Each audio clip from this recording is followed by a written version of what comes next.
Hello subscribers, welcome back to my channel. It's nice having you back. Today I'll be sharing with you on how to process a drone data. Do well to watch while I push you through on how to do that. Thank you. So now, let's assume that I've copied out all those images that the drone captured. I've copied it out into my system. So these are going to be the small pictures. You know that you do split in photogrammetry. Two photographs having the same overlapping, putting them together. Overlapping area. To now combine to a bigger image in photogrammetry. We take this control from full imaging.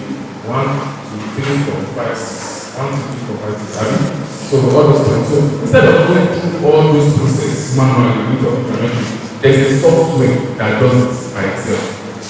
That's Agisoft Metashape. So in photogrammetry, that's like this. So all those processes that have been programmed in an app that is called Agisoft. So I'm going to launch that application now. So this is the application.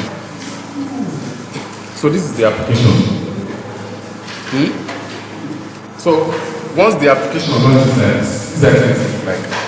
So all you need to do is just to let me show you how the interface looks like. This is how it looks like.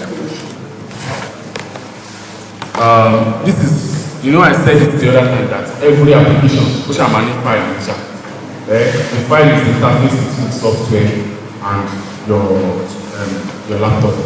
Sure, you understand? Okay. So the file where you open new projects, you create new projects, you open an existing job you're doing. And then the editing, the view, that's how it is like. Then the workflow. Workflow, this is where you do all the processes. That workflow, that's where you do all the processes. And then by the time you have done whatever you do, then you want to work on the model. This is where you work on it. And then the photos, the autos, the tools that you're using in getting all that stuff done on the software and the help. So that's how it works. So now, for you to process that, all those images, that processes, you come to this workflow, you add photos. So I'm going to select all the pictures. See the way I'm selecting it. I'll select all the pictures.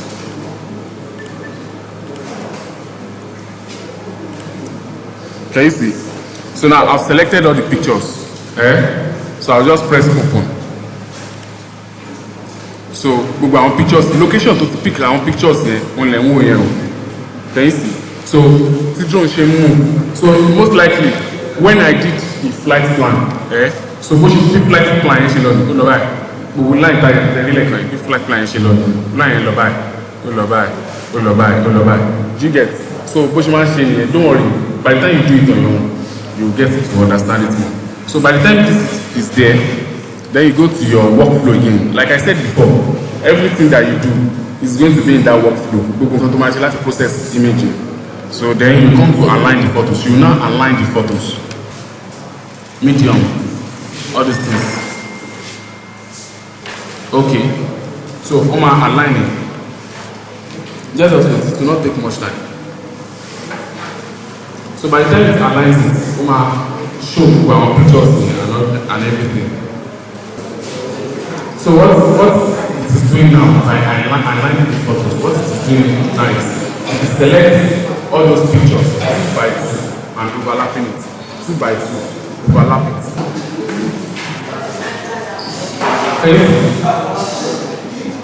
So can you see now? Immediately you want to align push my remove. Can you see?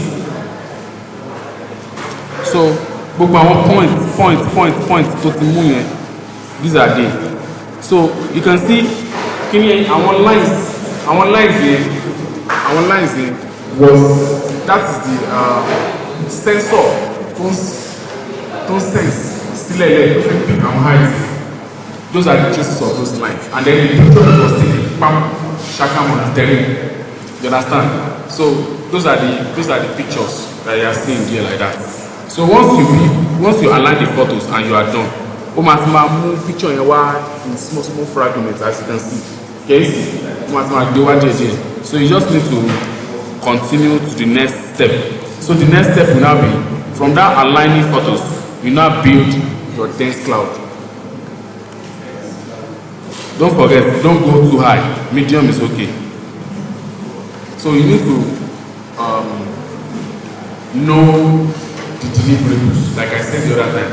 Like for now, I am showing you all the possible things that you need to process. Align the photos, build the dense cloud, build the den, build the auto sync. If it is just the picture that the client needs, you don't need to build the dense cloud or the texture. All you need to do is after aligning the photos, you just go and build the auto sync. Do you understand? Like after you have aligned the photos here, after you have aligned the photos, instead of building this one that I'm doing, you just go down to the auto sync. Like I said, the auto sync is the one that will bring the picture directly. Combine the picture, do you understand? So that's it. So let me show you how to export your deliveries. So immediately to back to dense cloud, immediately to back to process it. This is what it will show. It will be like this. It's going to be like this. It's going to be like this. So once the process which you show, then you can now all those things start sharing. But align photos like mine. This came out, this camera. It said for 3 of 43 pictures aligned. I don't know if you are seeing it. It's not very clear. Okay, but that's right. For 3 of 43 images has been aligned. Then time points, we have covered with 44,851 points. So this is the dense cloud, the 3D model, and then the den will now come out. This is the digital elevation model of the place. So immediately show me align photos like Abby. We click on align photos, then it don't process lower by. It is this dense cloud. So once you build the dense cloud, you can now build your den digital elevation model. To build the den, you have to do one. Do you understand? This is the den. Then followed by the auto mosaic. This is the auto mosaic. See how I am zooming. So now if you know what to process it to get to image, let's now assume that you want to create a map of this place now. This is how you do it. You now export this. You right click, go to export. Now you can see that there are many formats that you can export it. You can export it as a Google file, such that you open it, you might image it, you might put it to Google Direct. Do you understand? You might put it to and you know that our pictures of our Google, they are mostly old pictures. Our pictures are taken from long ago. Your own will now be like an updated one and more beautiful. So if you export it, it will take it to that place immediately. So if you now want to take it to ArcGIS, like we did it yesterday, this first one, export JPEG. JPEG is that one that you now click on it. Once you click on it, it will ask you the coordinate system that you want that image to be. We'll talk about coordinate system yesterday. UTM, Bangalore by Abi. Okay, so you just select UTM. Go to one maybe UTM zone 31. Sure you understand. So you select it and then you choose every other parameter that it is JPEG you want it to be, and then you click on export. So this is the picture. It's now like an ordinary picture. Do you understand? It is not like an ordinary picture. So this picture will also be ArcGIS. I will on my ArcGIS now.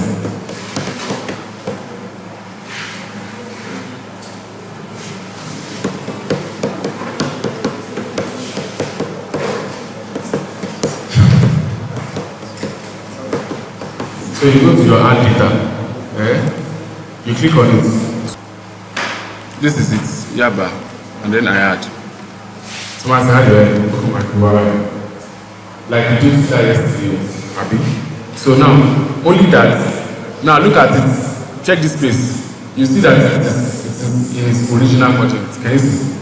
There is unlike here, you can follow there. Oh, minus coordinated, which shows that location is but really direct location is just look direct.